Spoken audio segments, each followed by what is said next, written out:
(2월 5일) 주일 예배를 시작하도록 하겠습니다. 찬송가 11장입니다.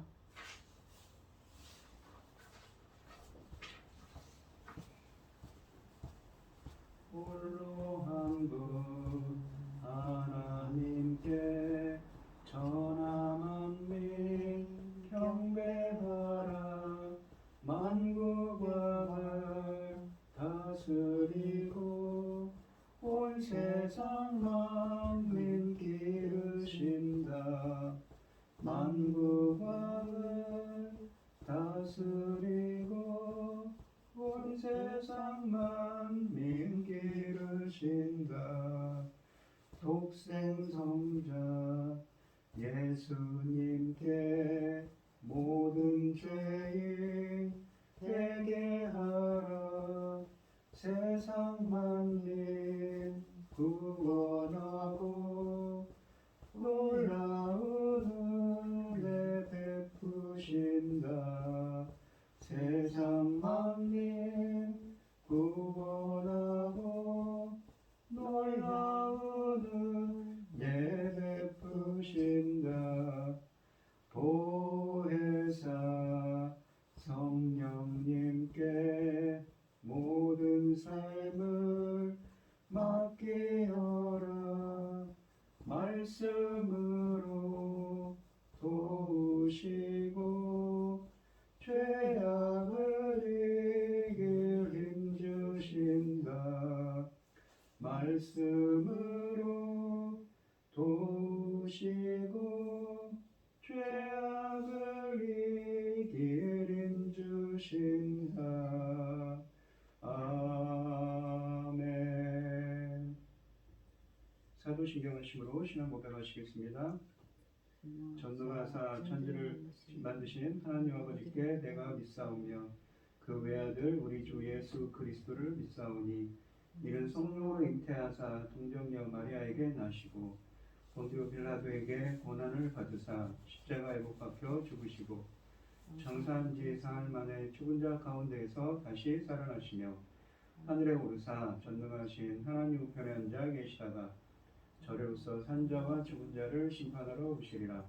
성령을 믿사오며 거룩한 공예와 성도가 서로 교통하는 것과 죄를 사하여 주시는 것과 몸이 다시 사는 것과 영원히 사는 것을 믿사옵나이다. 아멘. 교동문 52번입니다. 제가 먼저 읽겠습니다. 청년이 무엇으로 그의 행실을 깨끗하게 하리이까? 주의 말씀만 지킬 따름이니이다. 내가 정신으로 주를 찾았으니 주의 계명에서 떠나지 말게 하소서. 내가 주께 범죄하지 아니하려 하여 주의 말씀을 내 마음에 두었나이다. 찬송을 받으실 주 여호와여, 주의 윤례들을 내게 가르치소서. 내가 주의 법도들을 작은 소리로 읊조리며 주의 길들에 주의하며 주의 윤례들을 즐거워하며 주의 말씀을 잊지 아니하리이다. 주의 법이 나의 즐거움이 되지 아니하였다면 내가 내 고난 중에 멸망하였으리이다. 내가 주의 법도들을 영원히 잊지 아니하오니 주께서 이것들 때문에 나를 살게 하시니이다. 나는 주의 것이오니 나를 구원하소서. 내가 주의 법도들만을 찾았나이다. 악인들이 나를 멸하려고 엿보나 나는 주의 증거들만 찾겠나이다. 내가 보니 모든 안전한 것이 다 끝이 있어도 주의 계명들은 심히 넓으니이다. 내가 주의 법을 어찌 그리 사랑하는지요. 내가 그것을 종일 작은 소리로 읊조리나이다. 아멘. 찬송 418장 하시고 고윤진 집사님 기도해 주시겠습니다. 418장입니다. 기쁠 때나 슬플 때나 도우시는 사랑의 주, 기쁠 때에 찬양하고 슬플 때 기도합니다. 사랑의 우리 주여 위로하소서. 임마누엘 주여 세임 주소서. 병들 때나 괴로울 때 도우시는 위로의 주, 말씀으로 간구하니 연약함 고쳐주소서. 사랑의 우리 주여 위로하소서. 임마누엘 주여 세임 주소서. 아플 때나 고달플 때 도우시는 능력의 주, 힘이 없고 지칠 때에 내 손을 잡아주소서. 사랑의 우리 주여 위로하소서. 임마누엘 주여 세임 주소서. 아멘. 온 땅이여 여호와께 즐거운 찬송을 부를지어다. 기쁨으로 여호와를 섬기며 노래하면서 그 앞에 나갈지어다. 여호와가 우리 하나님이신 줄 너희는 알지어다. 그는 우리를 지으신 이유 우리는 그의 것이니 그의 백성이여 그의 가르치시는 양이로다. 감사함으로 그 문에 들어가며 찬송함으로 그의 궁정에 들어가서 그에게 감사하여 그의 이름을 송축할지어다. 아멘. 여호와는 선하시며 그 인자하심이 영원하고 그 성실하심이 대대이로다. 아멘. 천지를 지으신 전능하신 하나님 아버지, 어지럽고 복잡한 이 세상에서 그닥그닥만 저희를 잘 삼으시고 아버지의 사랑 가운데 살게 하심을 참으로 감사드립니다. 어지럽고 복잡하고 요란스러운 이 세상에서도 이 시간 하나님께 예배드릴 수 있도록 인도하셨으니 감사합니다. 전능하신 하나님 아버지, 이 어려운 시대에 아버지 하나님 안팎으로 어지럽고 아버지 하나님 정치적으로 혼란스럽고 많은 것들로 인하여 아버지 하나님 국민들이 힘들어하고 있습니다. 아버지 하나님 불쌍히 여기시고 아버지 하나님 저희들에게 맡기지 마시옵고 아버지께서 깨끗이 그런 것들은 정리할 것을 정리하셔서 이 나라를 지켜 주시옵소서. 아멘. 사랑하는 내 아버지 거룩하신 하나님, 이 어려운 때에 아버지 저희 나라를 제사장 나라까지 세워주셨는데 아버지 이 사명 감당하지 못하면 어찌할까 마음이 늘 아버지 하나님 안타깝습니다. 아버지 하나님 도와주시옵소서. 불쌍히 여겨 주시옵소서. 긍휼을 베풀어 주시옵소서. 사랑하는 내 아버지, 이 어려운 시대에 당신의 사랑하는 종 열매 거둘 말씀을 들고 강단에 세우셨습니다. 아버지 하나님 그 말씀으로 인하여 하나님 원하시고 기뻐하신 자들이 넉넉히 나올 수 있도록 도와주시옵기를 간절히 원하고 이 모든 말씀 억만 죄악 가운데서 우리를 구원하여 주신 예수 그리스도의 이름으로 기도드리옵나이다. 아멘. 오늘 함께 하신 하나님의 말씀은 에베소서 4장 25절로 5장 2절 말씀입니다. 4장 25절로 5장 2절 말씀입니다. 이 교독을 하도록 하겠습니다. 제가 먼저 읽겠습니다. 그런즉 거짓을 버리고 각각 그 이웃과 더불어 참된 것을 말하라. 이는 우리가 서로 지체가 됨이라. 불을 내어도 죄를 짓지 말라. 해가 지도록 불을 품지 말고 마귀에게 틈을 주지 말라. 육질하는 자는 다시 도둑질하지 말고 돌이켜 가난한 자에게 구제할 수 있도록 자기 손으로 수고하여 선한 일을 하라. 그 더러운 말은 너희 입 밖에도 내지 말고 오직 덕을 세우는 데 소용되는 대로 선한 말을 하여 듣는 자들에게 은혜를 끼치게 하라. 하나님의 성령을 근심하게 하지 말라. 그 안에서 너희가 구원의 날까지 지심을 받았느니라. 너희는 모든 악독과 노함과 분냄과 떠드는 것과 비방하는 것을 모든 악의와 함께 버리고 서로 친절하게 하며 불쌍히 여기며 서로 용납하기를 하나님이 그 그리스도 안에서 너희를 용서하신 같이 하라. 그러므로 사랑을 받는 자녀같이 너희는 하나님을 본받는 자가 되고 그리스도께서 너희를 사랑하신 것 같이 너희도 서로 사랑 가운데 행하라. 그는 우리를 위하여 자신을 버리사 향기로운 제물과 희생 제물로 하나님께 드리셨느니라. 아멘. 찬송가 329장입니다. 주 날 불러 이르소서 말씀대로 전하리라. 나 주님의 뜻을 따라 길 잃은 양 찾으리라. 주 날 인도하옵소서 나도 남을 인도하리. 주 말씀에 줄인 양떼 다 먹이게 하옵소서. 저 든든한 반석 위에 날 세우사 힘주소서. 내 손을 펴 물에 빠진 저 무리를 건지리라. 내 주 얼굴 뵙기까지 주님 나를 도우소서. 이 천한 몸 받으셔서 주 뜻대로 쓰옵소서. 아멘. 오늘 하나님의 말씀의 제목은 하나님을 본받고 사랑 가운데서 행하라입니다. 이 지난 시간에 에베소서 4장 17절로 24절 말씀에서 보시면 사도 바울은 에베소 교회 성도들에게 너는 이방인들처럼 살지 말라고 촉구했습니다. 그러면서 그들이 옛사람을 벗어버리고 새사람을 입은 존재라는 것을 일깨워 주었습니다. 오늘 본문에서는 이 새사람을 입은 성도들이 실천해야 할 실제적인 윤리적인 지침들을 제시합니다. 그러면서 하나님과 그리스도를 본받고 그리스도의 사랑 안에서 행하여 서로 사랑하는 삶을 살아야 한다고 말씀하고 계십니다.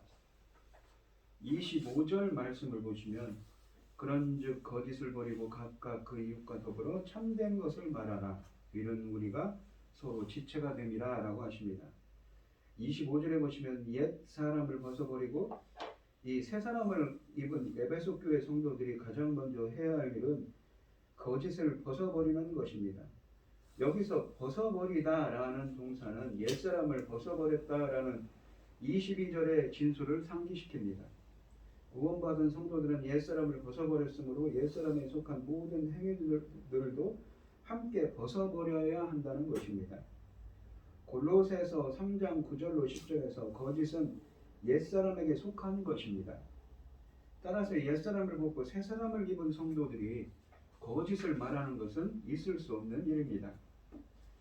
구원받은 성도들이 옛사람을 벗어버리고 새사람을 입는 즉시 도덕적으로 완전한 존재가 되는 것은 아닙니다. 우리 인간은 어떻습니까? 연약한 존재고 부족한 게 많죠. 완전한 성화는 이루어지지 않았습니다.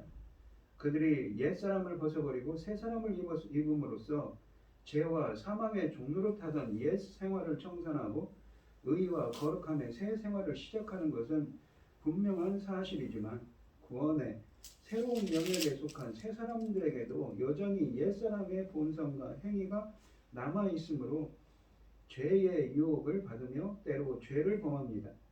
구원받은 성도들은 이미 새 사람이지만 아직 완성된 새 사람은 아닙니다.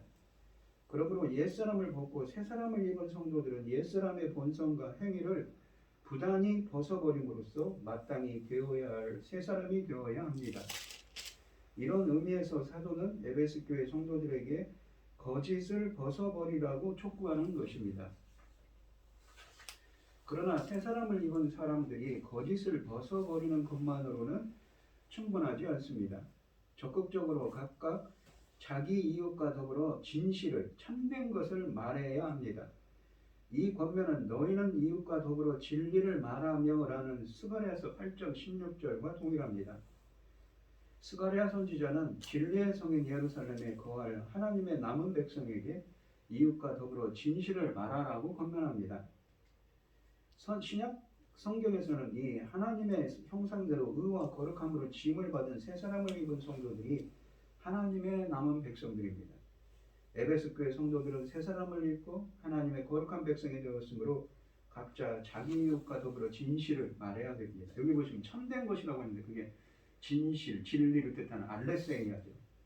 이 본문에서 이웃이라는 것은 1차적으로 하나님의 새로운 공동체에 속한 동료 기독교인들을 가리킵니다. 구원받은 성도들은 몸의 지체로서 이 그리스도의 몸된 교회의 이 지체로서 함께 연합하여 한 몸을 이룬 존재들이므로 마음을 열고 서로 진실을 말해야 합니다. 진실을 말하는 것은 교회 공동체를 세우는 가장 중요한 요소입니다. 성도들이 서로 믿고 신뢰하며 진실을 말할 때 공동체는 건강하게 세워지는 것이지요. 반면에 성도들이 서로 속이고 신뢰하지 못하면 교회 공동체 안에 분열이 일어나고 결국 공동체는 붕괴되고 마는 것입니다. 26절과 27절을 보시면 분을 내어도 죄를 짓지 말며, 분을 낸다는 거, 화를 내어도 죄를 짓지 말며 해가 지도록 분을, 화를 품지 말고 마귀에게 틈을 주지 말라라고 하십니다. 이 하나님의 새로운 공동체, 새 사람을 입은 공동체 안에서 성도들은 화를 내어서도 죄를 짓지 말아야 합니다. 화를 내더라도 죄를 짓지 말아야 합니다. 이 화는 성도들 사이에 조화로운 관계를 깨뜨리는 심각한 결과를 초래할 수 있습니다. 화를 내더라도 죄를 짓지 말라는 사도 바울의 권면은 시편 4편 4절을 연상시킵니다.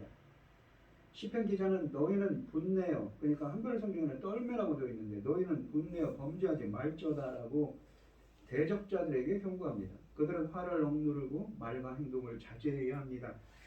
그렇지 않으면 하나님 앞에서 범죄하고 하나님 심판을 받게 될 것입니다. 그러나 하나님의 백성을 대적하는 자들만 화를 내는 것이 아니라 이렇게 오늘 본문에 있는 것처럼 새 사람을 입은 성도들도 화를 낸다고 합니다. 옛사람을 벗어버렸음에도 불구하고 자기중심적인 성향이 남아있으므로 자존심이 상하거나 손해를 입을 때 화를 내는 것입니다. 그러나 자연 발생적인 반응으로서 화 자체는 잘못된 것이 아닙니다. 불의한 일에 대해 분노하는 것은 새 사람을 입은 성도들에게 바람직한 것이며 반드시 필요한 것이지요. 많은 경우에 화는 미움이나 증오심으로 이어지기 쉽습니다. 실제로 성도들 중에는 자신에게 상처를 입힌 사람에게 앙심을 품고 보복할 기회를 노리는 이들도 있습니다. 이것은 성도의 올바른 태도가 아닙니다. 성도들은 사람이 성내는 것이 하나님의 의를 이루지 못함이라는 말씀을 기억하고 화내기를 더디해야 합니다. 화를 낼 만한 이유가 있어서 화를 냈다고 하더라도 속히 풀어야 하는 것입니다. 물론 어떤 경우에도 앙심을 품고 거북해서도 안 됩니다. 또한 사도는 에베소 교회 성도들에게 해가 지도록 불을 품지 말고 마귀로 틈을 타지 못하게 하라고 권고합니다. 이 한글 성경에서 분이라고 번역한 헬라어 명사는 신약 성경 전체에서 단 한 번 여기에만 나오는 단어입니다. 몹시 성이 난 상태, 화가 난 상태를 의미합니다. 해가 지도록 몹시 화가 난 상태, 즉 노여움을 품지 말아야 한다는 말씀은 화가 오래갈 수 있음을 전제한 것입니다. 오랫동안 화를 품고 있으면 그것은 반드시 미움이나 증오심으로 이어지고 공동체 안에 심각한 갈등과 싸움을 불러일으키는 요인이 될 수 있습니다. 따라서 노여움을 품은 채 잠자리에 들어서는 안 됩니다. 화를 낸 날이 지나가기 전에 노여움을 푸는 것이 현명한 일이지요. 27절에 보시면 마귀에게 해가 지도록 노여움을 품으면 마귀에게 틈을 주게 된다고 하시는 것입니다. 한글 성경에서 틈이라는 이 번역된 헬라어는 장소, 지위, 기회 등을 의미합니다. 본문에서는 기회의 의미이지요. 성도들이 화를 내고 풀지 않으면 마귀는 그것을 개인의 삶이나 공동체 안에서 싸움을 일으키는 기회로 이용한다는 것입니다. 마귀는 화를 이용하여 성도들 사이에 미움과 증오심을 부추기고 서로 다투고 싸우게 하여 교회 공동체의 그 그리스도의 몸된 그 교회의 공동체의 하나됨을 깨뜨립니다. 마귀에게 공격의 기회를 주지 않으려면 아예 화를 내지 않는 것이 좋습니다. 설령 화를 냈다 하더라도 해가 지기 전에 풀어야 하는 것입니다. 화를 내더라도 죄를 짓지 않을 정도에 그치고 불을 뿜더라도 해지기 전에 풀어서 마귀가 더 큰 싸움과 갈등으로 키울 수 없게 하는 것이지요. 분노의 날이 화해의 날이 되게 해야 합니다. 마음속에 응어리로 남은 관계가 있다면 어서 화해할 방법을 우리는 찾아야 됩니다. 28절 말씀을 보시면 도둑질하는 자는 다시 도둑질하지 말고 돌이켜 가난한 자에게 고지할 수 있도록 자기 손으로 수고하여 선한 일을 하라라고 하십니다. 이 28절에서 사도는 도둑질하는 자는 다시 도둑질하지 말라고 하십니다. 이것은 현재 계속하고 있는 동작을 도둑질을 중단해야 한다는 의미를 담고 있습니다. 다시라는 이 의미를 담고 있는 이 헬라어 메케티는 이러한 뉘앙스를 더욱 분명히 하고 있습니다. 이것은 에베소 교회 성도들 중에 그리스도를 믿은 뒤에도 도둑질을 계속하는 사람이 있음을 의미하는 것입니다. 지금도 계속 도둑질하는 사람이 누구든지 간에 그는 다시 도둑질을 해서는 안 된다는 것입니다. 그런 행동은 이미 옛사람을 벗어버리고 새사람을 입은 성도에게는 어울리는 것이 아닙니다. 또한 사도 바울은 도둑질하지 않는 것에 그치지 말고 제 손으로 수고하여 소극적으로 선한 일을 하라고 촉구합니다. 본문에서 선한 일이라는 표현은 성도들이 선한 일을 위해 창조된 하나님의 작품이라는 사실을 일깨워줍니다. 우리 인간은 하나님이 천지를 창조할 때 에베소서 2장 10절에도 있지만 창세기 1장 31절에 보시면 이 하나님이 천지를 창조할 때 심히 좋았더라 하십니다. 그 좋았더라라는 말이 선한 일, 선을 뜻하는 선과 악에서 선을 의미하는 토부라는 말입니다. 하나님을 기뻐하셨다는 의미도 되지. 선이라는 의미는 그 하나님의 선한 일을 위해 하나님의 기뻐하시는 뜻을 위해 창조된 하나님의 작품이라는 것입니다. 선한 일은 하나님이 기뻐하시는 것을 의미하죠. 도둑질하는 사람은 제 손을 사용하여 남의 물건을 탈취함으로써 다른 사람들에게 해를 끼칩니다. 그러나 이제 도둑질을 그만두고 제 손을 사용하여 자신과 가족을 부양할 뿐만 아니라 다른 사람들에게 유익한 일을 해야 하는 것이지요. 도둑질하는 내가 해야 할 선한 일은 가난한 사람들을 돕는 것입니다. 가난한 사람들을 구제하는 것은 구약 시대의 성도들뿐 아니라 이 신약 시대의 성도들이 해야 할 대표적인 선한 일입니다. 사도는 심지어 도둑질하는 사람까지도 도둑질을 그만두고 가난한 사람들을 구제하기를 바랍니다. 도둑이 선한 일을 하는 거룩한 사람으로 변화되어야 하는 것이지요. 바울은 도둑질했던 자들에게 도적질을 하지 않고 정직하게 살아가는 데서 그치는 것이 아니라 나아가 가난한 자들을 돕기까지 해야만 참으로 그리스도인다운 생활이요 새 사람의 삶임을 역설하고 있는 것입니다. 이 에베소서 4장 29절을 보시면 무릇 더러운 말은 너희 입 밖에서 내지 말고 오직 덕을 세우는 데 소용되는 대로 선한 말을 하여 듣는 자들에게 은혜를 끼치게 하라 라고 하십니다. 이 다음으로 사도는 에베소 교회 성도들에게 언어 생활에 관한 지침을 제시합니다.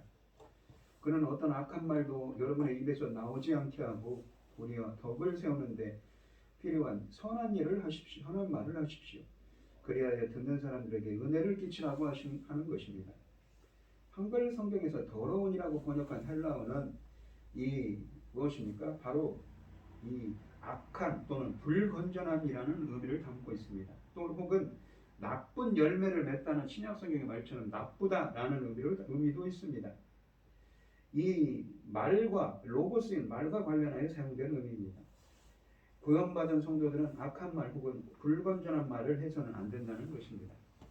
교회 공동체의 분열을 조장하는 모든 종류의 불평과 중상을 포함하여 음란한 말, 비웃는 말, 냉소적인 말, 비꼬는 말이 여기에 포함됩니다. 이런 말들은 다른 사람들에게 상처를 주고 공동체를 무너뜨립니다. 새 사람을 입은 성도들은 덕을 세우는 데 필요한 선한 말을 해야 합니다. 이 한글 성경에서 덕을 세운다라는 거기에 이 덕을 세우는 데라고 되어 있는 한글로 번역된 이 헬라어는 프로스 오이코도멘인데, 이 말은 직역하면 이 세움을 위하여입니다. 그러나 이 본문에서 사도는 무엇을 세워야 하는지 언급하지 않습니다. 세움, 건축을 의미하는 헬라어는 오이코도메인데, 이 에베소서에서 바로 무엇을 세웁니까? 바로 그리스도의 몸된 교회를 세우는 것과 관련하여 사용됩니다. 4장 12절 16절에 사용된 단어이지요. 우리가 서로 지체들이라는 표현이 보여주는 대로 이 본문에서는 이 성도의 공동체를 세우는 것과 관련된 권면들을 담고 있는 것입니다. 따라서 현재 이 에베소서 본문에서 오이코도메를 단지 개인의 덕을 세우거나 다른 사람을 세워주는 것보다는 성도의 공동체, 즉 그리스도의 몸된 교회를 세우는 것과 관련된 표현으로 우리는 이해해야 합니다. 그리스도의 몸을 세운다는 말은 영적으로 건강한 성도의 공동체를 이루는 것을 의미합니다. 성도들은 다른 지체들에게 상처를 입히고 공동체를 무너뜨리는 악한 말들이 아니라 공동체의 영적 성장에 이바지하는 선한 말들을 해야 하는 것이죠. 이렇게 하여 그들은 듣는 사람들에게 은혜를 끼쳐야 합니다. 은혜를 끼친다는 말은 영적으로 유익한 영향과 감화를 준다는 뜻입니다. 그러므로 공동체의 성장에 이바지하는 선한 말들은 그리스도의 몸에 속한 지체들의 기독교적인 덕을 함양하고 다른 지체들을 영적으로 세우는 데 유익한 것입니다. 슬픈 일을 당한 사람들을 위로하는 말과 시대에 빠진 사람들을 격려하는 말, 불확실한 상황에 처한 사람들을 도와주는 지혜로운 조언 따위는 듣는 사람들에게 영적인 유익을 주고 그들을 세워주는 선한 일들인 것입니다. 그런 말들은 공동체를 건강하게 세우는 데 이바지하는 것입니다. 그러므로 구원받은 성도들은 칼로 찌름같이 함부로 말하는 자가 있거니와 지혜로운 자의 혀는 양약과 같다는 잠언 12장 18절 말씀을 우리가 기억하고 다른 사람들의 마음에 상처를 입히는 악한 말이 아니라 다른 사람들을 도와주고 위로하며 격려하며 은혜를 끼치는 선한 말로 공동체를 세워가야 하겠습니다. 30절 말씀을 보겠습니다. 하나님의 성령을 근심하게 하지 말라. 그 안에서 너희가 구원의 날까지 인치심을 받았느니라. 30절에서 사도는 하나님의 성령을 슬프게 하지 말라고 권면합니다. 한글 성경에 보시면 근심하게 하다라는 말은 이 헬라어를 직역하면 슬프게 하다라는 의미입니다. 성령께서는 인격적인 분이시므로 슬퍼하신다는 의미입니다. 이 본문의 내용은 그들이 반역하여 주의 성령을 근심하게 하였으므로 라는 이 이사야서 63장 10절 말씀과 매우 흡사한 표현입니다. 하나님은 이스라엘을 애굽에서 구원하여 자기 백성으로 삼으셨음에도 불구하고 이스라엘 백성은 하나님을 반역하여 그의 성령을 슬프게 했습니다. 사도 바울은 이사야서의 본문을 사용하여 에베소 교회 성도들에게 광야에서 이스라엘 백성이 한 것처럼 하나님의 성령을 슬프게 하지 말라고 권고하고 있습니다. 이것은 에베소 교회 성도들이 그리스도 안에서 새로운 언약 공동체, 즉 하나님의 새로운 백성이 새로운 사람이 되었음을 전제하는 것입니다. 그들은 그리스도의 십자가를 통해 구속을 받았고 성령으로 인침을 받았습니다. 1장 7절과 1장 13절에도 쓰여져 있지요. 그들은 성령 안에서 하나님 아버지께 나아가는 하나님의 새로운 백성입니다. 그들이 하나님의 새로운 언약 백성이 되었음을 보여주는 분명한 증거는 하나님의 영인 성령께서 그들과 함께 하신다는 것입니다.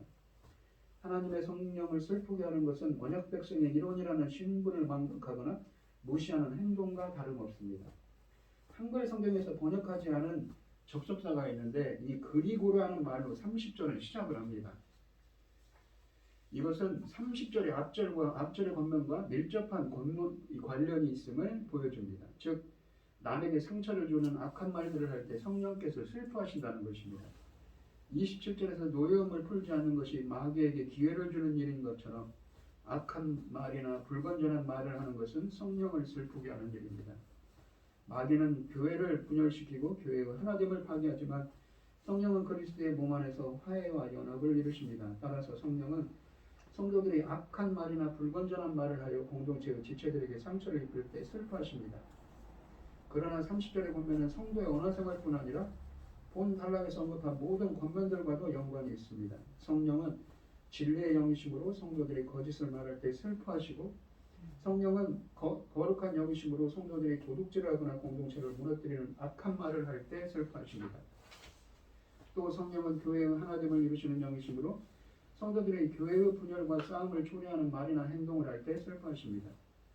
또한 에베소 교회 성도들이 성령을 슬프게 하지 말아야 할 중요한 이유는 그들이 성령 안에서 구속의 날까지 인치심을 받았기 때문입니다. 그들은 구원의 복음을 듣고 이 예수 그리스도를 믿어 성령으로 인침을 받았습니다.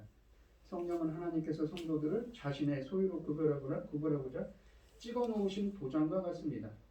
그런데 성령으로 인침을 받은 에베소 성도들은 이미 구속을 받은 하나님의 백성입니다. 하나님의 백성으로서 이라는 표시인 것이죠. 하지만 그들의 완전한 구속은 미래에 이루어질 것입니다. 성령은 새 사람을 입은 성도들이 구속이 완성되는 날까지 그들 안에 거하시며 날마다 그들을 새롭게 하십니다. 그러므로 구원받은 성도들은 성령을 슬프게 하지 않도록 우리는 조심해야 할 것입니다. 31절에 보면 너희는 모든 악독과 노함과 분냄과 떠드는 것과 비방하는 것을 모든 악의와 함께 버리고 라고 되어 있습니다. 그게 4장의 마지막 2절에서 사도는 새 사람을 입은 성도들이 버려야 할 것과 그들이 실천해야 할 것을 강한 대조로 제시합니다. 먼저 그는 모든 격렬한 분노와 노함과 화와 고함치는 것과 욕설을 모든 악의와 함께 버리라고 31절에 명령합니다. 악독이라는 말, 이 말은 화해를 거부하는 몹시 강한 분노나 증오입니다. 노함과 분냄이라는 말도 동의어인데 하나님이나 사람의 분노를 나타내는데 자주 사용되는 단어입니다. 또 두 단어의 의미를 구별하면 전자는 밖으로 분출하는 것이고 후자는 마음속에 화가 난 상태를 의미합니다.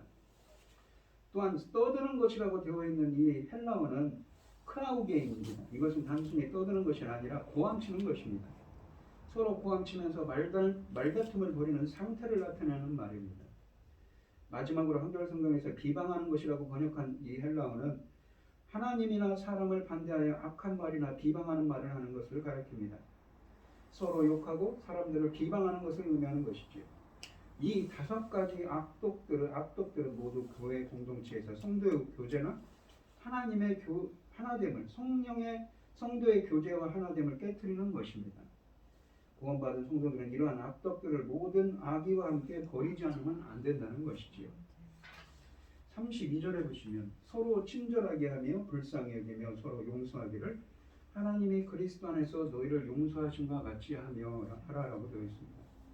마지막 이 32절에서 사도는 긍정적인 교훈을 제시합니다. 에베소 교회 성도들은 모든 악독들을 버릴 뿐만 아니라 더 적극적으로 새 사람에게 어울리는 덕목들을 취하라고 합니다. 서로 인자하게 대하며 친절하게 대하라라는 말은 헬라어로 크레스토스인데 인자하게 하며라는 의미를 담고 있습니다. 서로 불쌍히 여기며 서로 용서하는 것입니다. 이 크레스토스는 인자함이라는 의미인데 에베소 2장 7절에서 죄인들에게 베푸신 하나님의 인자심을 가리키는데 사용된 단어입니다. 하나님은 은혜를 모르는 자와 악한 자에게도 인자하신 분이십니다. 불쌍히 여기며라는 말은 연민의 감정을 갖고 자비를 베푸는 것을 의미합니다. 본래 인자와 긍휼과 용서는 하나님께 속한 속성입니다. 하나님은 자기 백성을 인자하게 대하시며 불쌍히 여기시며 그들의 죄를 용서하십니다. 구원받은 성도들은 이 주님을 닮는 자가 되어서 하나님의 인자하심과 긍휼하심과 용서하심을 경험한 자들이지. 그러므로 이 새 사람을 입은 사람들은 하나님께서 그들에게 인자하게 대하신 것처럼 다른 사람에게도 인자하게 대우해야 하며 하나님께서 그들을 불쌍히 여기신 것처럼 불쌍히 여기고 하나님께서 그들의 죄를 용서하신 것처럼 서로 용서해야 하는 것입니다. 이것이 바로 그리스도의 몸을 세우는 것이지요. 5장 1절과 2절에 보시면 그러므로 사랑을 받는 자녀같이 너희는 하나님을 본받는 자가 되라. 그리스도께서 너희를 사랑하는 것 같이 너희도 사랑 가운데서 행하라. 그는 우리를 위하여 자신을 버리사 향기로운 제물과 희생제물로 하나님께 드리셨느니라. 이 5장 1절을 시작하는 접속사가 있는데 그것은 그러므로라는 말은 새로운 단락을 시작을 알려주는 것이 아니라 앞부분 그러니까 4장 25절에서 32절에서 제시한 다양한 권면들의 결론을 제시하는 역할을 합니다. 이 5장 1절과 2절은 앞에서 제시한 이런 지침들을 권면들을 긍정적인 두 권면 즉 하나님을 본받는 자가 되라는 1절과 사랑 가운데서 행하라 라는 그 2절 말씀으로 마감을 하는 것이 있습니다. 먼저 사도는 에베소 교회 성도들을 사랑을 받는 자녀들이라고 부릅니다. 에베소서 2장 2절에서 과거에 그들은 궁중 권세 잡은 자를 따르던 불순종의 사람들이었지만 2장 23절에서는 세상에서 소망이 없고 하나님도 없던 사람이었지만 하나님은 그리스도의 피로 그들의 죄를 용서하시고 자녀로 삼아 주셨습니다. 그들은 더는 외인이나 나그네가 아닙니다. 하나님의 사랑을 받는 자녀들입니다. 이 바울 사도는 하나님의 사랑을 입은 자녀인 에베소 교회 성도들에게 하나님을 본받는 자들이라고 되라고 권면합니다. 본받는 자라는 말의 의미는 모방하는 자라는 의미입니다. 그리스도 이 구약 성경에서 하나님을 본받는 자들이 되라는 이 표현이 동작하지는 않습니다. 하지만 우리가 레위기서 11장 45절처럼 나는 너희 하나님이 되려고 너희를 애굽 땅에서 인도하여 낸 여호와라 내가 거룩하니 너희도 거룩하라 라는 명령은 하나님을 본받음이라는 개념을 포함하고 있는 것입니다. 또한 복음서에서도 마태복음 5장 48절에 너희 하나님의 온전하심과 같이 너희도 온전하라. 누가복음 6장 36절에 너희 하나님의 자비로우심과 같이 너희도 자비로운 자가 되라고 예수님은 명령하셨습니다. 예수님은 하나님 아버지의 온전하심과 자비하심을 제자들이 본받아야 할 모범으로 제시한 것입니다. 그러므로 이 에베소서에서 사도 바울이 에베소 교회 성도들에게 하나님을 본받는 자들이 되라고 촉구한 것은 그리 놀랍지 않은 것입니다. 그는 하나님이 이 거룩하신 것처럼 거룩해야 한다는 레위기 본문뿐만 아니라 하나님의 온전하신 것 같이 온전해야 한다는 예수님의 가르침도 잘 알고 있었을 것입니다. 하나님의 택하심을 받고 그의 백성이 된 구약시대의 성도들이 하나님의 거룩하심을 본받아야 했다면 하나님의 택하심을 받고 그의 사랑을 받는 자녀가 된 신약시대의 성도들 역시 그분의 자비하심과 거룩하심과 온전하심을 본받는 자들을 되는 것은 지극히 당연한 것입니다. 그러나 하나님을 본받는 것은 하나님과 동일하게 된다는 것을 의미하는 것이 아닙니다. 단지 우리 인간은 이 참 피조물로서 그분의 근본적으로 연약하고 유약한 존재인 것이죠. 어떻게 우리가 피조물이 하나님의 창조의 능력과 구원의 능력을 본받을 수 있으며 또 어떻게 하나님과 같이 절대적으로 의롭고 거룩해질 수는 있는 것인가요? 절대 그럴 수는 없는 것입니다. 하지만 하나님을 닮는다는 것은 본받는다는 것은 우선적으로 4장의 마지막 절에서 찾아볼 수 있습니다. 하나님께 용서를 받은 것처럼 서로 용서하는 것이고 곧 하나님께 용서받은 것처럼 서로 용서하는 것이 하나님을 닮는 것입니다. 또 하나님께서 성도들을 인자하게 되신 것 같이 불쌍히 여기신 것 같이 서로 인자하게 불쌍히 여기는 것이 곧 하나님을 본받는 것입니다. 5장 2절에서 사도는 에베소 교회 성도들에게 그리스도께서 우리를 사랑하여 우리를 위하여 자신을 버리신 것처럼 사랑 가운데서 행하라고 요청합니다. 이것은 하나님을 본받는 자들이 되라는 권면과 병행을 이룹니다. 사랑 가운데 행하는 것은 곧 그리스도를 본받는 것이며 또한 하나님을 본받는 것입니다. 이 그리스도께서 우리를 사랑하여 우리를 위해 자신을 버리신 사랑의 행위는 하나님께서 우리를 사랑하여 우리를 위해 자기 아들을 버리신 것과 같은 사랑의 행위입니다. 그러므로 하나님을 본받는 것, 하나님을 닮는다는 것은 곧 하나님의 사랑을 본받는 것이요 곧 또한 그것은 그리스도의 자기 희생적 사랑을 본받는 것입니다. 그리스도의 자기 희생적 사랑을 신앙 고백적인 언어로 본문에서 묘사하는데 그리스도께서 우리를 사랑하여 우리를 위하여 자신을 향기로운 제물을 위한 제물로 희생 제물로 하나님께 내어 주셨다고 하십니다. 이 희생 제물이라는 표현, 향기로운 냄새를 위한 제물과 희생 제물이라는 표현이 있습니다. 여기서 보면 제물이라는 말은 히브리서에 보시면 이 단어는 제사장들이 하나님께 드린 프로스포라라는 말이고 또한 희생 제물이라고 쓰여진 말은 띠샤인데 동요입니다. 우리가 히브리서에 보시면 10장에 보시면 제사장들이 하나님께 드린 제물을 의미하며 이 그리스도가 자신을 희생제물로 하나님께 드린 것을 의미하기도 했습니다.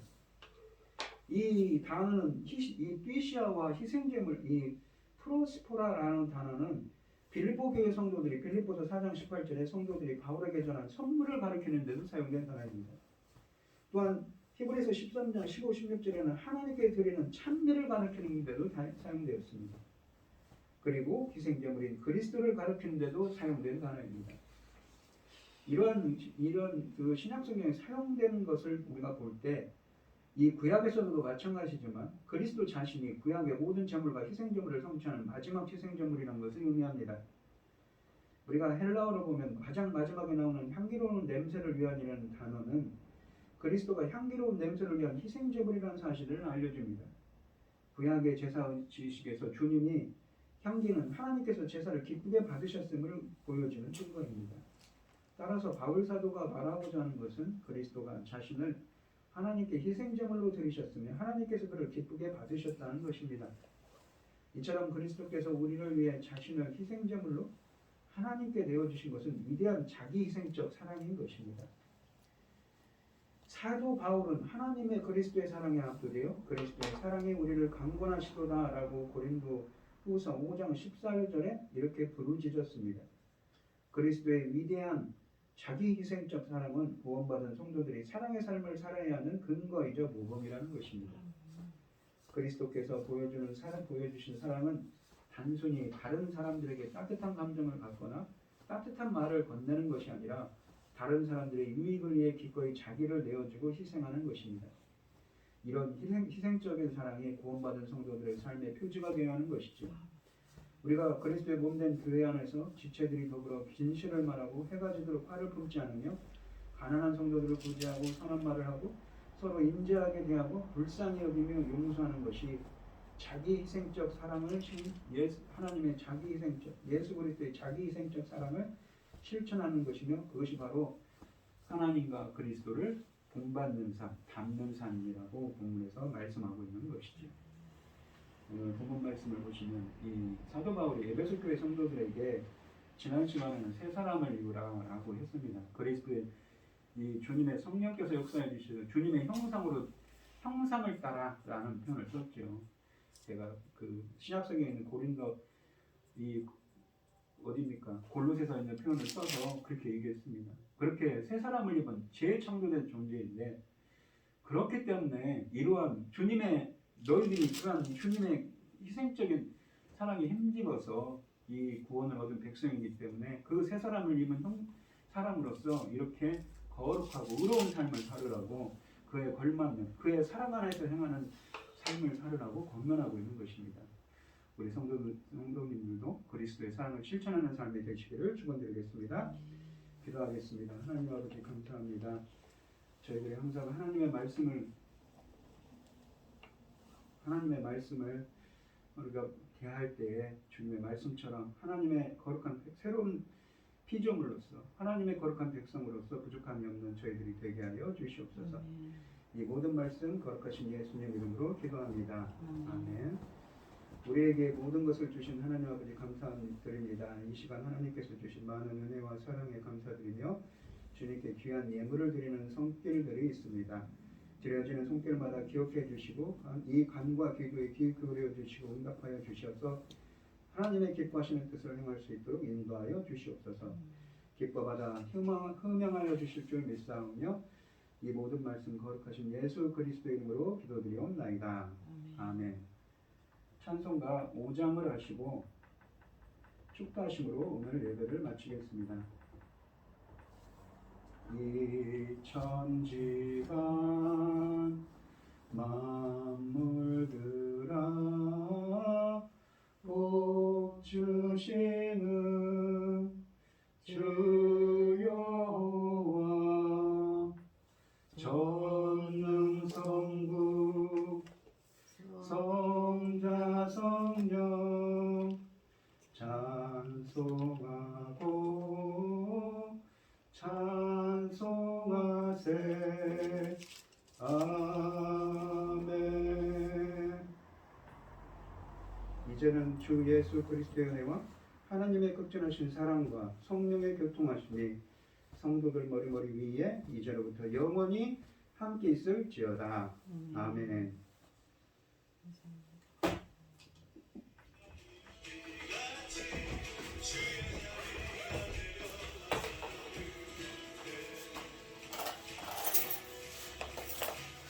말씀 엄청 좀